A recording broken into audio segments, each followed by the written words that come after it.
Made in Mexico মানেই কি made by China?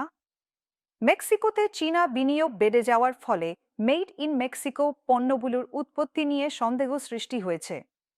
2018 সালে যুক্তরাষ্ট্রের তৎকালীন প্রেসিডেন্ট ডোনাল্ড ট্রাম্পের চীনের সঙ্গে বাণিজ্য যুদ্ধ শুরু হওয়ার পর মেক্সিকো চীনের বিকল্প উৎপাদন কেন্দ্র হিসেবে উঠে আসে।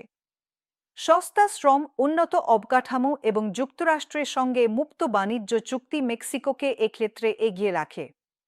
চীনের বিনিয়োগ ও বিতর্ক। চীনা কোম্পানিগুলো মেক্সিকোতে ব্যাপকভাবে বিনিয়োগ করেছে, বিশেষত বৈদ্যুতিক গাড়ি এবং অটো পার্টস খাতে চীনের ভূমিকা উল্লেখযোগ্য। 2023 সালে মেক্সিকো যুক্তরাষ্ট্রে পণ্য রপ্তানিতে চীনকে ছাড়িয়ে গেছে।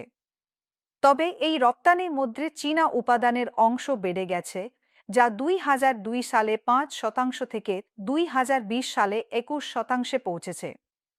যুক্তরাষ্ট্রের আশঙ্কা, চীনা কোম্পানিগুলো মেক্সিকোকে একটি শুল্কমুক্ত প্রবেশদ্বার হিসেবে ব্যবহার করছে।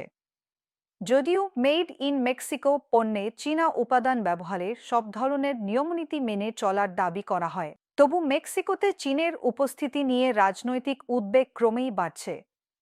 চীনা কোম্পানিগুলো সরাসরি গাড়ি তৈরির চেয়ে সরঞ্জাম ও উপাদান উৎপাদনে বেশি জোর দিচ্ছে। এতে মেক্সিকোতে চীনের ভূমিকা বাড়লেও দেশটির স্থানীয় শিল্পে চ্যালেঞ্জ তৈরি হচ্ছে।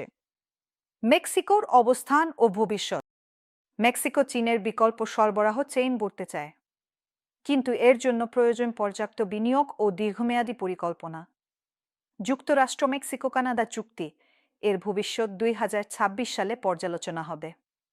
মেক্সিকো এখন চীনা বিনিয়োগ নিয়ন্ত্রণে নতুন উদ্যোগ নিচ্ছে এবং স্থানীয় উৎপাদন বাড়াতে চায়। তবে মেক্সিকো যদি চীনা কোম্পানিগুলোর জন্য প্রবেশদ্বার হিসেবে ব্যবহৃত হয়, তাহলে এটি নিজস্ব শিল্পের জন্য ক্ষতিকর হতে পারে। মার্কিন ও মেক্সিকান কর্মকর্তারা একমত যে মেক্সিকোকে চীনের বিকল্প উৎস হিসেবে গড়ে তোলাই উভয়ের জন্য মঙ্গলজনক। এখন পর্যন্ত মেড ইন মেক্সিকো মানেই মেড বাই চায়না নয়।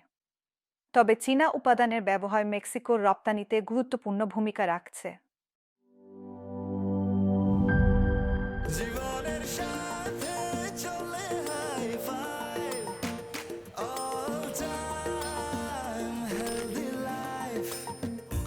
নিশ্চিন্তে খান স্বাস্থ্যকর অল টাইম পান। All time healthy life.